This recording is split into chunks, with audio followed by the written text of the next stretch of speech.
नमस्कार दोस्तों, आप देख रहे हैं टीवी 20 न्यूज पर अपने क्षेत्रों की ताजा तरीन खबरें। मैं हूं आपके साथ अशोक वर्मा। देखते रहिए टीवी 20 न्यूज, बने रहिए हमारे साथ। खबर आजमगढ़ से है, जहां आनंद मार्ग विद्यालय पर स्वर्गीय बृजगोपाल तिवारी एडवोकेट के प्रथम पुण्यतिथि पर श्रद्धांजलि सभा व रक्तदान शिविर का आयोजन किया गया, जिसमें काफ़ी संख्या में लोगों ने रक्तदान किया। इसमें महिला पुलिसकर्मी भी शामिल हुई। कार्यक्रम में मुख्य रूप से भाजपा विधायक नरेंद्र सिंह, महिला आयोग के सदस्य संगीता तिवारी के साथ ही भारी संख्या में अधिवक्ता के बाद राजनीतिक के साथ साथ सामाजिक व्यक्ति भी शामिल थे। आइए सुनाते हैं कि कार्यक्रम के दौरान वरिष्ठ अधिवक्ता व भाजपा नेता अमित तिवारी व उनकी बहन अनामिका तिवारी ने क्या कुछ कहा। मैं डॉक्टर अनुपमा तिवारी। मैं यहाँ पे आज हमारे पिता समान ससुर जी के प्रथम पुण्यतिथि पर इकट्ठा हुए हैं। आज हमारे यहाँ रक्तदान शिविर लगाया गया है उनके पुण्यतिथि पर, और हम सभी उसमें सहयोग कर रहे हैं। कैसा महसूस हो रहा है? इसमें कोई दिक्कत नहीं है, आप रक्तदान करें और इसमें तो बढ़ चढ़कर आप आगे आएँ। जैसे कहते हैं नर सेवा नारायण सेवा, ऐसा तो इसके तहत सबको, जैसे बहुत महिलाएं डरती हैं कि हमें नहीं देना चाहिए ब्लड, वैसे ही उनके शरीर में कहीं कम है, ऐसा कुछ करके बहुत मिथ्याएं हैं इसमें, पर ऐसा कुछ नहीं है। आप दीजिए, आपको कोई दिक्कत नहीं है, आप स्वस्थ हैं, आप जरूर आकर दें। जी, नर सेवा नारायण सेवा के तहत हमने करा है। अपना परिचय बता दें। अमित तिवारी एडवोकेट, भारतीय जनता पार्टी का मैं। सर, क्या कार्यक्रम? देखिए, आज हमारे पूज्य पिताजी की पुण्यतिथि है। उस अवसर पर उनका सिद्धांत रहा है कि हमेशा समाज के लिए जियो, समाज के लिए काम करो। उसी सिद्धांत को आगे बढ़ाते हुए आज रक्तदान शिविर का आयोजन किया गया है, और इस समय आपने देखा है कि लोग स्वेच्छा से आके रक्तदान कर रहे हैं। रक्तदान को महादान कहा गया है, इसलिए रक्तदान कर हम किसी न किसी की ज़िंदगी को बचाते हैं। ये एक बहुत बड़ा दान है, और मैं आपके चैनल के माध्यम से कहूँगा कि हमें एक स्वस्थ व्यक्ति को वर्ष में ज़रूर 2 से 3 बार रक्तदान करना चाहिए, क्योंकि इससे बड़ा पुनीत काम और इससे बड़ा धर्म का कोई काम नहीं है। खबर आजमगढ़ से है, जहां आनंद मार्ग विद्यालय पर स्वर्गीय बृजगोपाल तिवारी एडवोकेट के प्रथम पुण्यतिथि पर श्रद्धांजलि सभा व रक्तदान शिविर का आयोजन किया गया, जिसमें काफ़ी संख्या में लोगों ने रक्तदान किया। इसमें महिला पुलिसकर्मी भी शामिल हुई। कार्यक्रम में मुख्य रूप से भाजपा विधायक नरेंद्र सिंह, महिला आयोग के सदस्य संगीता तिवारी के साथ ही भारी संख्या में अधिवक्ता के बाद राजनीतिक के साथ साथ सामाजिक व्यक्ति भी शामिल थे। आइए सुनाते हैं कि कार्यक्रम के दौरान वरिष्ठ अधिवक्ता व भाजपा नेता अमित तिवारी व उनकी बहन अनामिका तिवारी ने क्या कुछ कहा। मैं डॉक्टर अनुपमा तिवारी। मैं यहाँ पे आज हमारे पिता समान ससुर जी के प्रथम पुण्यतिथि पर इकट्ठा हुए हैं। आज हमारे यहाँ रक्तदान शिविर लगाया गया है उनके पुण्यतिथि पर, और हम सभी उसमें सहयोग कर रहे हैं। कैसा महसूस हो रहा है? इसमें कोई दिक्कत नहीं है, आप रक्तदान करें और इसमें तो बढ़ चढ़कर आप आगे आएँ। जैसे कहते हैं नर सेवा नारायण सेवा, ऐसा तो इसके तहत सबको, जैसे बहुत महिलाएं डरती हैं कि हमें नहीं देना चाहिए ब्लड, वैसे ही उनके शरीर में कहीं कम है, ऐसा कुछ करके बहुत मिथ्याएं हैं इसमें, पर ऐसा कुछ नहीं है। आप दीजिए, आपको कोई दिक्कत नहीं है, आप स्वस्थ हैं, आप जरूर आकर दें। जी, नर सेवा नारायण सेवा के तहत हमने करा है। अपना परिचय बता दें। अमित तिवारी एडवोकेट, भारतीय जनता पार्टी का मैं। सर, क्या कार्यक्रम? देखिए, आज हमारे पूज्य पिताजी की पुण्यतिथि है।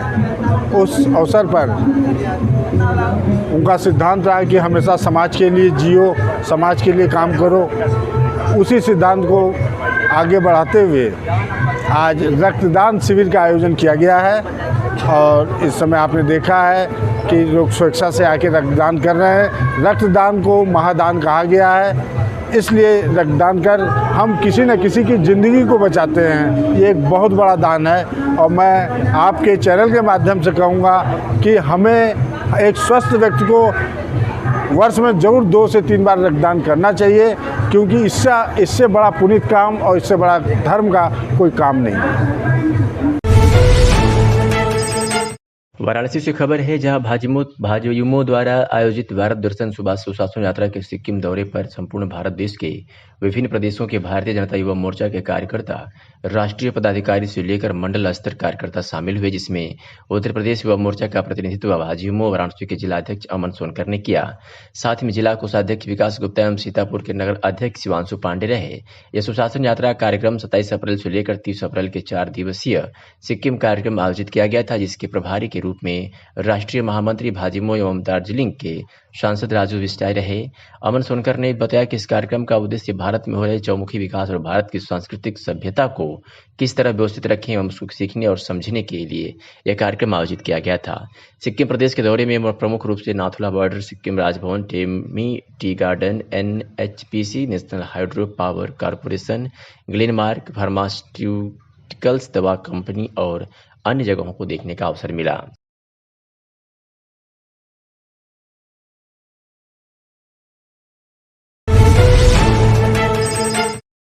जौनपुर से खबर है, जहां पुलिस अधीक्षक अजय साहनी के निर्देश पर आज मड़ियाहू पुलिस ने दोहरे हत्याकांड में का खुलासा करते हुए 5 हत्या आरोपी को गिरफ्तार कर लिया है। बताया जा रहा है कि पैसे के लेन देन को लेकर के पति पत्नी की गला दबाकर हत्या की गई थी। बता दें कि महिला की शव का हत्या नहर से बरामद अज्ञात महिला के शव की हत्या का सफल ऐलान किया गया है। पैसे के लेन देन को लेकर बात को लेकर पति पत्नी की गला दबाकर हत्या की गई थी। हत्या कर शव को नहर में फेंकने वाले 5 हत्या आरोपी अभियुक्त गिरफ्तार किए गए हैं। कब्जे से आलाकत व शारदा सहायक नहर में शव को पत्थर की पटिया में बांध कर फेंका गया। पटिया को भी बरामद किया गया है। शैलेंद्र कुमार सिंह ASP जौनपुर ने क्या कुछ कहा, सुनिए। सर, आज किस तरह का ये खुलासा है?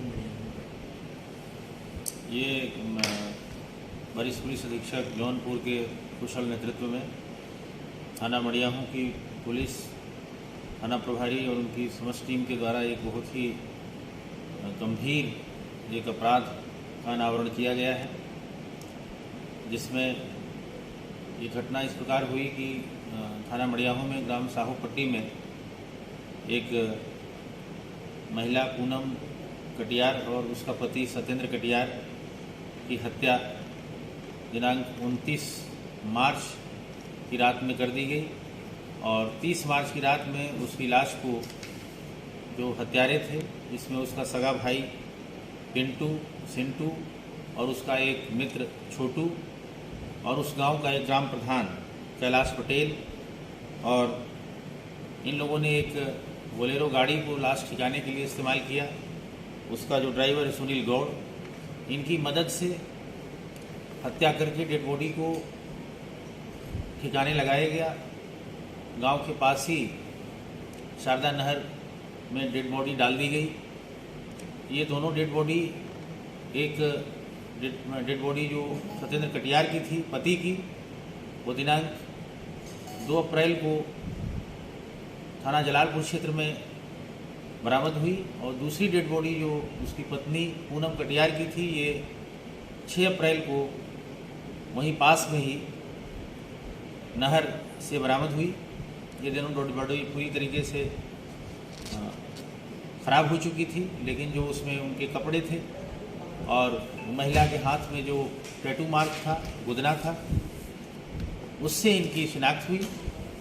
और जो मृतक सत्येंद्र कटियार के जो परिजन फर्रुखाबाद से आकर के उन्होंने लिखित तहरीर दी, उसके आधार पर थाना मड़ियाहू में अभियोग पंजीकृत हुआ और टीम ने मेहनत करके इस घटना का अनावरण किया। डेड बॉडी को उसकी शिनाख्त की, क्योंकि ये घटना लगभग 1 महीने पहले हो चुकी थी। उस डेड बॉडी का जो पंचायतनामा पोस्टमार्टम हुआ था, उसको इन लोगों ने रिकलेक्ट किया, उसकी पहचान कराई और उससे स्थापित हो गया कि वो जो दोनों डेड बॉडी थी वो मृतक पूनम कटियार और उसके पति सत्येंद्र कटियार की ही थी। और इसमें अभियुक्तों को जो पकड़ करके जब उनसे कड़ाई से पूछताछ हुई, सारे जितने भी साइंटिफिक तरीके हैं उनसे जब इंट्रोगेट किया गया, तो इन लोगों ने ये स्वीकार।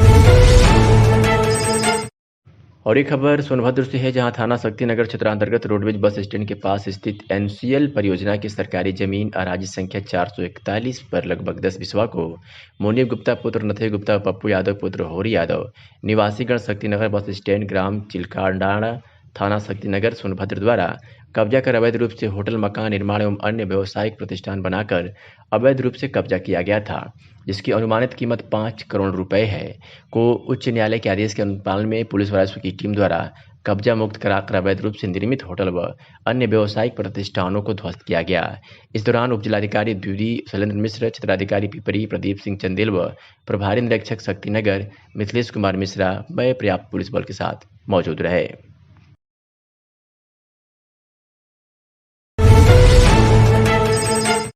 आतरौलिया से खबर है, जहां भरसानी प्राथमिक विद्यालय से प्रधानाध्यापक उमेश चंद्र पांडे तथा सहायक अध्यापिका कामनी सिंह के नेतृत्व में शैक्षणिक क्षेत्र के विभिन्न गांव का दौरा करते हुए नामांकन के लिए अधिक से अधिक लोगों को जागरूक किया गया। सहायक अध्यापिका कामिनी सिंह ने बताया कि सरकार की महत्वपूर्ण योजना स्कूल चलो अभियान के अंतर्गत आज विद्यालय परिसर से विद्यालय के छोटे छोटे बच्चों ने जागरूकता रैली निकाली। इस रैली के दौरान अभिभावकों को बच्चों को स्कूल भेजने के लिए जागरूक किया गया। साथ ही साथ सरकार की शिक्षा एवं सुविधाओं को लोगों को बताया गया। स्कूल चलो अभियान का मुख्य उद्देश्य विद्यालय में बच्चों का नामांकन बढ़ाना तथा ग्रीष्मकालीन अवकाश से पहले बच्चों का 100% नामांकन विद्यालय में कराना सुनिश्चित है, जिसके अंतर्गत क्षेत्र के विभिन्न गांवों का भ्रमण करते हुए बच्चों ने लोगों को जागरूक किया। इस दौरान विद्यालय के बच्चे तथा अध्यापक मौजूद रहे। आइए सुनाते हैं कि सहायक अध्यापिका कामिनी सिंह ने क्या कुछ कहा। आप अपना परिचय बताएं। मैं कामिनी सिंह, सहायक अध्यापक प्राथमिक विद्यालय भरसानी। आज यहाँ पे स्कूल चलो अभियान तहत रैली निकाली गई है, उसके बारे में थोड़ा सा बताइए सर। हाँ, इस समय सरकार की सबसे ज़्यादा प्राथमिकता है कि स्कूल चलो अभियान की रैली निकाल के हम बच्चों को प्रोत्साहित करें स्कूल आने के लिए, पठन पाठन के लिए। इसलिए हम लोगों ने स्कूल चलो अभियान के तहत रैली निकाली और लोगों से संपर्क किया, नामांकन को बढ़ाने के लिए लोगों से संपर्क किया और लोगों को सरकार द्वारा दी जाने वाली सभी सुविधाओं से अवगत कराया, जिससे वो प्रोत्साहित हों और अपने बच्चों को प्रतिदिन स्कूल भेजें समय से। मैम, ये रैली कहाँ से कहाँ तक निकाली गई, इसके बारे में? विद्यालय से इंदरपट्टी होते हुए अगल बगल के जितने भी क्षेत्र थे, जितने दूर तक बच्चे आज जा सकते थे। धूप तेज होने के नाते हम बहुत दूर तक एक दिन में नहीं जा रहे हैं, धीरे धीरे एक एक क्षेत्र हम कवर कर रहे हैं। लगभग ये कब तक चलेगी? अब ये 20 मई तक, ग्रीष्म अवकाश के पहले तक, जब तक हमारा प्रयास है नामांकन भी पूरा कर लें। नामांकन का जो लक्ष्य हमें मिला है उसको पूरा करना है और बच्चों को भी प्रोत्साहित करना है कि वो नियमित स्कूल आएँ। आजमगढ़ में LIC कर्मचारियों ने बुधवार को IPO के खिलाफ हड़ताल किया। रैदोपुर स्थित कार्यालय के बाहर कर्मचारियों ने केंद्र सरकार के विरोध में नारेबाजी कर 2 घंटे कार्य से विरत रहे। यूनियन के पदाधिकारी सुषनाथ राय ने कहा कि केंद्र सरकार अनावश्यक रूप से LIC का IPO लेकर आ रही है। IPO के विषय में आधार पूंजी को बढ़ाने एवं कंपनी की जरूरत के हिसाब से IPO लाया जाता है, लेकिन यहाँ पर सरकार LIC का IPO लाकर अपने बजट घाटे को दूर करना चाहती है। साथ ही LIC के IPO के माध्यम से विदेशियों को भी शेयर बेचे जाएंगे। निजी हाथों में LIC के शेयर जाने पर पॉलिसी धारकों के हितों पर विपरीत असर पड़ेगा। यदि हम वास्तविक रूप से देखें तो LIC का IPO देश की आम जनता की गाढ़ी कमाई को कुछ पूंजीपतियों के हाथों में सौंपने का निर्णय है। इसके माध्यम से LIC को निजी क्षेत्र में ले जाने का सरकार भरपूर प्रयास कर रही है। क्या नाम है? शेषनाथ राय। किस लिए धरने पे यहाँ? हम लोग जो है LIC के IPO के विरोध में ऑल ओवर इंडिया में आज 2 घंटे का बहिर्गमन हड़ताल है, क्योंकि पिछले वित्तीय वर्ष में ही बजट सत्र में जो है सरकार ने निर्णय लिया था कि LIC के डिसइन्वेस्टमेंट के द्वारा जो है हम 1 लाख करोड़ रुपए इकट्ठा करेंगे। उस डिसइन्वेस्टमेंट के खिलाफ हम लोग जो है और भी तमाम बेरोजगारी, महंगाई, आप देख ही रहे हैं कि तमाम वस्तुओं के दाम बेतहाशा बढ़ गए हैं। पढ़ाई से लेकर के जो भी चिकित्सा व्यवस्था है कितनी महंगी हो गई है कि आम आदमी का जीना दूभर हो गया है। ऐसी स्थिति में हम लोग 28 और 29 मार्च को इस IPO के मुद्दे को भी लेकर के और तमाम मुद्दों को लेकर के जो 10 केंद्रीय ट्रेड यूनियनें हड़ताल पर रहीं 2 दिन उधर, और ये निर्णय हुआ था कि जिस दिन IPO आएगा पब्लिकली जो इसको ओपन किया जाएगा, उस दिन 2 घंटे का बहिर्गमन हड़ताल किया जाएगा। इसीलिए आज हम लोग जो है 11:30 से 1:30 बजे तक। आजमगढ़ के सकड़ी तहसील क्षेत्र के बरनापुर जगदीशपुर से खबर है, जहां के निवासी ललसू ने स्थानीय तहसीलदार पर गंभीर आरोप लगाया है। ललसू का कहना है कि मेरे पक्ष में माननीय उच्च न्यायालय के फैसला होने के बाद भी स्थानीय प्रशासन मेरी जमीन पर विपक्षियों द्वारा किया गया अवैध कब्जा पूर्णतः खाली नहीं करा रहा है। इसके अवध में मुझसे काफ़ी पैसों की मांग की जा रही है। हालांकि हमने कुछ पैसा दिया भी है, लेकिन बाकी के पैसों के लिए अभी भी मेरे ज़मीन पर विपक्षियों का ट्यूबवेल मौजूद है, जिसे हटवाने के एवज में तहसीलदार पैसों की डिमांड कर रहा है। इस तरह के गंभीर आरोप पीड़ित ललसों के द्वारा लगाए गए हैं। हालांकि इन आरोपों में कितनी सच्चाई है, इसकी TV20 न्यूज़ पुष्टि नहीं करता। इस मामले में आर्यवर्त महासभा के प्रदेश उपाध्यक्ष प्रवीण शुक्ल ने मंडलायुक्त को पत्र लिखकर कार्रवाई की मांग किया है। आइए आपको सुनाते हैं कि क्या कुछ कहा पीड़ित ललसू ने। क्या नाम है आपका? ललसू राम, बाप कलपुराम, बारना जगदीशपुर, हमारा घर है। क्या मैटर है आपका? ज़मीन का मैटर है। सीआरओ साहब के यहाँ से आदेश हुआ, कमिश्नर साहब से आदेश हुआ, मैंग मिश्रा नायब तहसीलदार 1 लाख रुपया मांगे, 50,000 रुपया हमने दिया। आधी ज़मीन खाली कराए, आधी नहीं खाली कराए, और ट्यूबवेल उसमें पड़ा हुआ है, ट्यूबवेल भी नहीं निकलवाए, और अभी 25,000 रुपया मांग रहे हैं कि ये सब निकलवाने के बाद 25,000 रुपया हमको चाहिए, तब तो निकलवाएंगे, नहीं तो नहीं निकलवाएंगे। सरकार से आप क्या चाहते हैं? सरकार से चाहते हैं कि सरकार हमको खाली करा के दे। हमने सब जगह से मुकदमा जीता, तो सरकार खाली क्यों नहीं दे नहीं क्यों रहे हैं।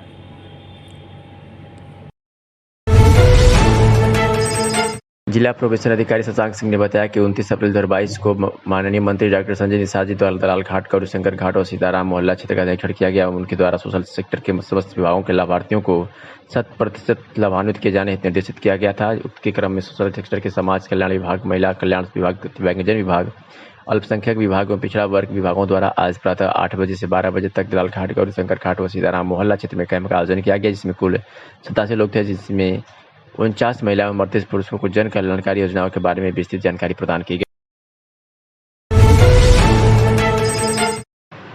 स्थानीय अंबेडकर आजमगढ़ के स्थानीय अंबेडकर पार्क में पूर्व निर्धारित कार्यक्रम के अनुसार प्रधान संगठन की एक महत्वपूर्ण बैठक संगठन के जिला अध्यक्ष प्रतिनिधि श्रीराम यादव की अध्यक्षता में संपन्न हुई। बैठक को संबोधित करते हुए संगठन के राष्ट्रीय महासचिव डॉक्टर राजेश सिंह ने कहा कि वर्तमान समय में प्रावधानों को सरकार से मिलने वाली सामग्री की दर बाजार की सामग्री दर से बहुत कम है तथा कुछ ऐसी सामग्री भी है जिनकी सरकारी दर ब्याज बाजार दर का आधा है। इस प्रकार की विसंगति के कारण प्रधानों द्वारा विकास कार्य करवा पाना लगभग असंभव सा है और उन्हें बहुत सारी दुश्वारियों का एवं कठिनाइयों का सामना करना पड़ रहा है। इस संबंध में डीएम साहब से वार्ता करने के बाद जिलाधिकारी द्वारा प्रधानों को यह विश्वास दिलाया गया कि 5 मई से सामग्रिक दर में वृद्धि कर दी जाएगी।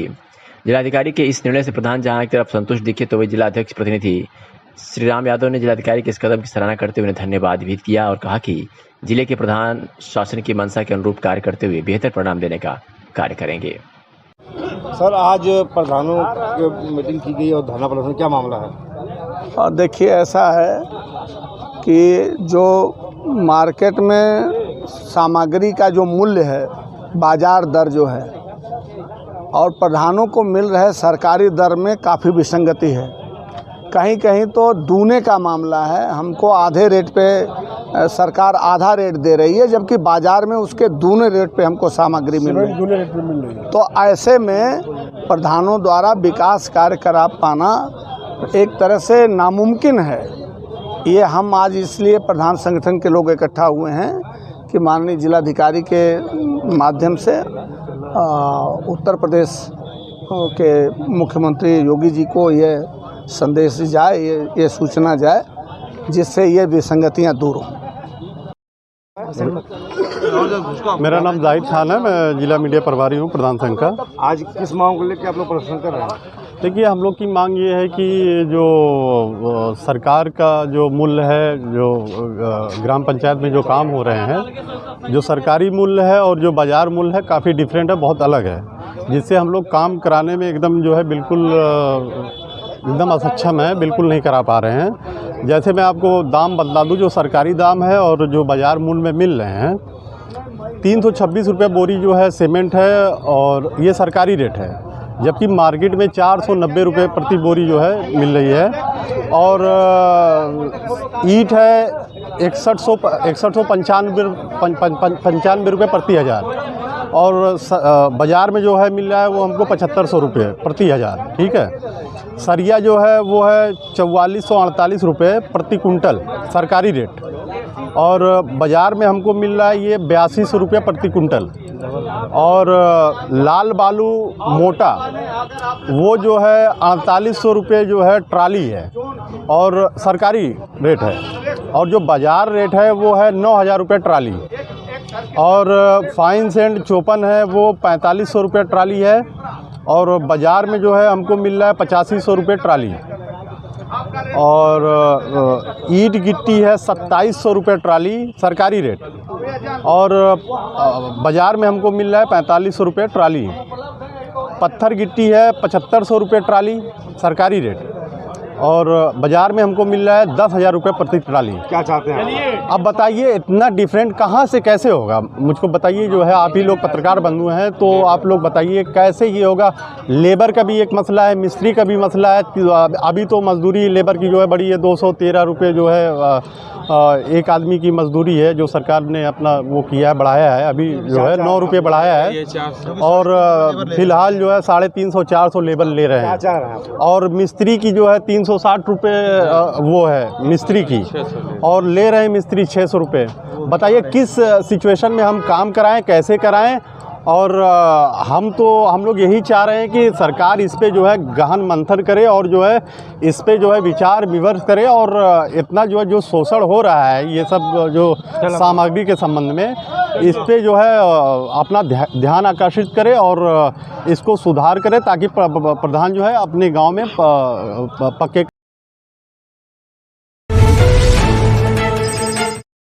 पुलिस अधीक्षक आजमगढ़ अनुराग आर्य द्वारा जनपद आजमगढ़ की यातायात व्यवस्था को सुदृढ़ बनाने तथा अवांछित गतिविधियों पर लगाम लगाने के क्रम में चलाए गए अभियान में आज महाराजगंज पुलिस द्वारा क्षेत्र के कई स्थानों पर वाहनों की चेकिंग की गई, जिसमें कुल 41 वाहनों का चालान किया गया। इस चेकिंग अभियान में बिना नंबर प्लेट की गाड़ी चलाने, यातायात के नियमों का पालन न करने व नवयुवकों द्वारा मोटरसाइकिल पर 3 सवारी चलाने तथा बिना हेलमेट के चलने वाले लोगों पर पुलिस ने रोककर चेक किया तथा इन वाहनों का चालान करने के साथ साथ यातायात नियमों के पालन पर भी जोर देते हुए लोगों को जागरूक किया। पलहना ब्लॉक में विगत 30 अप्रैल को ब्लॉक प्रमुख और उनके सहयोगी के द्वारा 2 कर्मियों की कथित पिटाई के विरोध में दूसरे दिन भी ग्राम विकास अधिकारी संघ, ग्राम पंचायत अधिकारी संघ, सफाई कर्मचारी संघ, सहायक विकास अधिकारी संघ, मनरेगा कार्मिक संघ, संयुक्त समन्वयक समिति का धरना बुधवार को विकास भवन के सामने जारी रहा। वक्ताओं ने आरोप लगाया कि विकासखंड पलहना ग्राम पंचायत सिलबिला थाना देवगांव में कार्यरत ग्राम पंचायत सचिव उमाशंकर प्रसाद एवं ग्राम रोजगार सेवक राकेश गिरी के साथ ब्लॉक प्रमुख अनुराग सिंह सोनू के द्वारा विकासखंड परिसर में बुलाकर मारपीट व गाली गलौज की गई। इस संबंध में डीएम ज्ञापन सौंपा गया। आरोप लगाया कि ब्लॉक प्रमुख ने धमकी दी है और कहा है कि यदि भविष्य में उनके आदेशों का पालन नहीं होगा तो जान से मार दिया जाएगा तथा परिवार सड़क पर आ जाएगा। क्या नाम है? मेरा नाम अमरजीत सिंह, सहायक विकास अधिकारी पंचायत संघ का जिला अध्यक्ष, ग्राम पंचायत अधिकारी सफाई कर्मचारी संघ का संरक्षक। अच्छा, किस मांग को लेकर आप लोग 2 दिन से लगातार धरने पर? ऐसा है कि 30 तारीख को विकासखंड पलहना के प्रमुख द्वारा हमारे ग्राम पंचायत अधिकारी उमाशंकर और एक रोजगार सेवक इसमें परिवार रजिस्टर की नकल के को लेकर के उनको अपने चैम्बर में बुलाया गया और पूछा गया कि नकल तुमने क्यों दिया। उन्होंने बताया कि मैं नकल आपके परिवार के होने के नाते आपने चाचा ने फ़ोन किया, मैं नकल दे दिया। उसके बाद वही जूता चप्पल से दोनों लोगों को मारे पीटे, खड़ा कराए, मोबाइल उन लोगों को ले लिए, बाद में फिर मोबाइल दिए। और फिर ये लोग FIR करने जब जाते हैं कोतवाली, तो कोतवाल उनकी प्राथमिकी नहीं दर्ज कर रहे थे। तो हम लोग 1 तारीख को जब हम लोग को पता चला संगठन को, तो हम लोग यहाँ धरना प्रदर्शन शुरू किए और ज्ञापन भी दिए। उसके दबाव में आकर के कोतवाल द्वारा FIR दर्ज किया गया, परंतु राजनीतिक दबाव में प्रमुख के लोगों द्वारा आज हमारे दोनों कर्मचारियों के ऊपर भी फर्जी मुकदमा दर्ज कराया गया है। हम लोग कल अवकाश होने के नाते कल हम लोग धरना स्थगित था। हम लोगों ने आज पुनः धरना शुरू किया है। हम लोगों ने निर्णय लिया है कि जब तक प्रमुख की गिरफ्तारी नहीं हो जाती, हमारे कर्मचारियों के ऊपर जो FIR फर्जी दर्ज हुआ है वो वापस नहीं हो जाता, तब तक हम लोग धरना प्रदर्शन करते रहेंगे। अपना आवश्यकता हुई तो हम लोग हमारा अनशन भी करेंगे, कार्य बहिष्कार सब कुछ होगा। आज जिलाधिकारी से क्या वार्ता हुई? जिलाधिकारी महोदय से पहले हम लोग CDO साहब से वार्ता किए हैं, बुलाए थे सभा कक्ष में। उन्होंने कहा था, वो भी कहे कि ठीक जिलाधिकारी महोदय को निर्णय लेना। हम लोग जिलाधिकारी महोदय से भी वार्ता की, हमारा प्रतिनिधिमंडल गया था, उनके द्वारा बताया गया कि मैं जो भी होगी कड़ी से कड़ी कार्यवाही करूंगा और मुकदमा जांच करा के मैं मुकदमा वापस कराऊंगा, यही उनका आश्वासन था। संतुष्ट है कि नहीं? हम लोग अभी संतुष्ट नहीं हैं, जब तक कार्रवाई नहीं अभी हम लोग अभी बैठते हैं, हमारा संगठन बैठेगा, जैसा निर्णय होगा वैसा फिर। प्रमुख द्वारा इतना अमानवीय कार्य किया गया है तो भाई हम लोग को सुरक्षा दी जाए ब्लॉकों पर। आए दिन इस तरह के प्रमुखों द्वारा कहीं न कहीं व्यवस्था की जा रही है, मारपीट, दबाव, ये राजनीतिक दबाव बन रहे हैं। तो इसलिए हम लोग जब तक हमको ठोस आश्वासन नहीं मिलता, ठोस कार्यवाही नहीं होती, तब तक हम लोग धरना प्रदर्शन अवरोध चलाते। अपर पुलिस अधीक्षक बलिया विजय त्रिपाठी द्वारा जनपद के समस्त बैंकों प्रबंधकों के साथ मीटिंग की गई। सुरक्षा व्यवस्था के दृष्टि दिए गए आवश्यक दिशा निर्देश दिए गए। आज पुलिस लाइन बलिया के RD त्रिपाठी हाल में अपर पुलिस अधीक्षक महोदय विजय त्रिपाठी द्वारा जनपद समस्त बैंकों के शाखा प्रबंधकों के साथ पुलिस महानिदेशक उत्तर प्रदेश द्वारा बैंकों की सुरक्षा चलाए जा रहे अभियान क्रम में सभी बैंकों के प्रबंधकों के साथ बैंक की सुरक्षा व्यवस्था के दृष्टिगत मीटिंग की गई। योगी सरकार में उतरौला विधानसभा क्षेत्र के पूर्व सपा विधायक आरिफ अनवर हाशमी की मुश्किलें कम नहीं हो पा रही हैं। सपा सरकार में पूर्व विधायक आरिफ अनवर हाशमी के द्वारा अवैध तरीके से कब्जा किए गए अवैध जमीनों और संपत्तियों पर योगी सरकार पार्ट 1 तथा पार्ट 2 में भी बाबा के बुलडोजर के चलने का सिलसिला लगातार जारी है। आपको बता दें कि आज जिला प्रशासन ने अनवर हाशमी तथा उनके परिजनों द्वारा थाना सादुल्लाह नगर क्षेत्र के ग्राम पंचायत मनुआगढ़ में अवैध तरीके से कब्जा किए गए नवीन प्रति की जमीन, जिसका बाजार मूल्य लगभग 5 करोड़ रुपये बताया गया है, उस पर जिला प्रशासन के द्वारा बुलडोजर चलवाकर ध्वस्त करते हुए कुर्क कर लिया गया है। पुलिस अधीक्षक राजेश कुमार सक्सेना ने क्या कुछ कहा, सुनिए। आज दिनांक 4 मई 2022 को उत्तर प्रदेश गिरोहबंद अधिनियम 1986 की धारा 14(1) के अंतर्गत भूमाफिया आरिफ अनवर हाशमी द्वारा अपराध से अर्जित संपत्तियों में से एक संपत्ति कुर्क की गई और उस पर पुलिस और राजस्व विभाग ने संयुक्त रूप से कार्रवाई कर उसे मुक्त कराया है। इस भूमि की बाजारी कीमत लगभग 5 करोड़ रुपए है। इस टीम में तहसीलदार उतरौला श्री प्रमेश कुमार, श्री राजकुमार सरोज, थाना प्रभारी सादुल्ला नगर और उनकी टीम थी। और भदोही में पुलिस ने दुर्घटना में मृत आरक्षी स्वर्गीय मुकेश यादव के पार्थिव शरीर पर पुष्प अर्पित कर श्रद्धांजलि दी। बता दें कि पुलिस अधीक्षक भदोही अपर पुलिस अधीक्षक व अधिकारी कर्मचारियों द्वारा दुर्घटना में मृत आरक्षी स्वर्गीय मुकेश यादव के पार्थिव शरीर पर पुष्प अर्पित कर श्रद्धांजलि दी गई। पार्थिव शरीर को कंधा देकर नम आंखों से अंतिम विदाई दी गई। इस दौरान सैकड़ों की संख्या में लोग उपस्थित हुए और सभी लोगों ने एक साथ मिलकर जवान को नम आंखों से अंतिम विदाई दी। खबर आपको भदोही से दिखा रहे हैं, जहां पुलिस अधीक्षक भदोही, अपर पुलिस अधीक्षक व अन्य अधिकारी कर्मचारियों द्वारा दुर्घटना में मृत आरक्षी स्वर्गीय मुकेश यादव के पार्थिव शरीर पर पुष्प अर्पित कर श्रद्धांजलि दी गई है। पार्थिव शरीर को कंधा देकर नम आंखों से लोगों ने अंतिम विदाई दी। शासन द्वारा बालिका महिलाओं की सुरक्षा और जागरूकता एवं सशक्त बनाने के लिए चलाए जा रहे विशेष अभियान क्रम में डॉक्टर अनिल कुमार पुलिस अधीक्षक भदोही के निर्देशन में महिलाओं बालिकाओं की सुरक्षा जनपद में गठित एंटी रोमियो स्क्वाड द्वारा स्कूल, कॉलेज, कोचिंग संस्थानों, मंदिर, भीड़भाड़ वाले स्थानों पर गश्त कर बालिकाओं महिलाओं से वार्ता कर महिला सुरक्षा के संबंध में जागरूक एवं चेकिंग अभियान चलाया गया। आजमगढ़ में इंडियन ऑयल कंपनी के द्वारा उत्तर प्रदेश के लखनऊ स्थित स्टेट ऑफिस में LPG डिस्ट्रीब्यूटर का सम्मान समारोह रखा गया, जिसमें आजमगढ़ गैस एजेंसी को 5वां स्थान प्राप्त हुआ और गोरखपुर इंडियन एरिया ऑफिस में प्रथम पुरस्कार प्राप्त हुआ। अजय अग्रवाल और अमृता अग्रवाल ने TV20 न्यूज़ को बताया कि हमारी best performance achievement of target एवं अन्य कई अच्छाइयों के लिए सम्मानित किया गया। अजय और अमृता अग्रवाल ने बताया कि यह सम्मान स्वयं सम्मानित चेहरा man Indian oil corporation mister ES वैद्य जी ने स्वयं अपने कर कमलों द्वारा उन्हें पुरस्कृत किया एवं प्रशस्ति पत्र प्रदान किया। यह कार्यक्रम कुशीनगर में आयोजित किया गया। जनपद सोनभद्र में पुलिस उप महानिरीक्षक और पुलिस अधीक्षक सोनभद्र अमरेंद्र प्रताप सिंह के निर्देशानुसार मादक पदार्थों के व्यापार में संलिप्त अपराधियों के विरुद्ध प्रभावी कार्रवाई के निर्देश दिए गए थे। इस आदेश क्रम में अपर पुलिस अधीक्षक मुख्यालय के निर्देशन में क्षेत्राधिकारी नगर व स्वाट एसओजी सर्विलांस टीम तथा थाना चौपन पुलिस की संयुक्त कार्रवाई में 3 मई को उपरोक्त टीम द्वारा मुखबिर की सूचना पर नगर चौपन पहलवान ट्रांसपोर्ट के पास खड़ी होंडा सिटी कार में बैठे 4 अभियुक्तों को गिरफ्तार कर उनकी निशानदेही पर होंडा सिटी कार की डिग्गी में रखा हुआ कुल 1 कुंतल 90 किलो गांजा बरामद किया है। क्षेत्राधिकारी नगर श्री राजकुमार त्रिपाठी के नेतृत्व में एक बहुत ही बेहतरीन काम हुआ है और कल थाना चौपन की पुलिस और हमारी क्राइम ब्रांच एसओजी और स्वाट की टीम ने एक संयुक्त कार्रवाई में एक कार से 1 क्विंटल 90 किलोग्राम गांजा के साथ 4 अपराधियों को पकड़ा है और उसी के परिप्रेक्ष्य में आज ये प्रेस मीटिंग बुलाई गई है। जो 4 अपराधी पकड़े गए हैं इनके नाम अरुण कुमार सिंह पुत्र सजदानंद निवासी बडौरा कासिमाबाद, सुभाष कुमार मौर्य पुत्र अमरनाथ सिंह निवासी आमडी थाना रोबर्ट्सगंज और इनके अरुण कुमार सिंह के 2 भांजे अनुराग सिंह ये सादियाबाद गाजीपुर के और रजत सिंह ये सादियाबाद गाजीपुर के रहने वाले। ये जो बरामदगी हुई है वो कृष्णनगर चौपन से हुई है और जो गांजा बरामद हुआ है उसकी जो मार्केट वैल्यू है 20 लाख। इस टीम को हमने इतने अच्छे काम के लिए 25,000 रुपये का इनाम।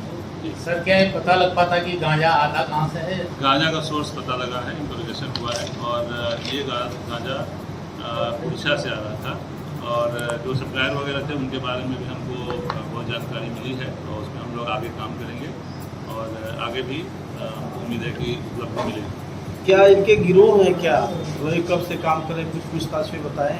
देखिए इसमें एक जो सुभाष कुमार मौर्य है ये पहले भी NDPS में बंद हुआ है, यहाँ पर इसका आपराधिक इतिहास है और ये एक सेटर है और कई लोगों से जो ट्रांसपोर्टेशन करते हैं और वहाँ सप्लाई करते हैं तो उनसे इनका संबंध है और एक इसका नेटवर्क और इसी ने सेटिंग करा करके सब कुछ तय कराया था और इसमें हम लोगों को बहुत अच्छा एविडेंस मिला है तो इसमें हम लोग आगे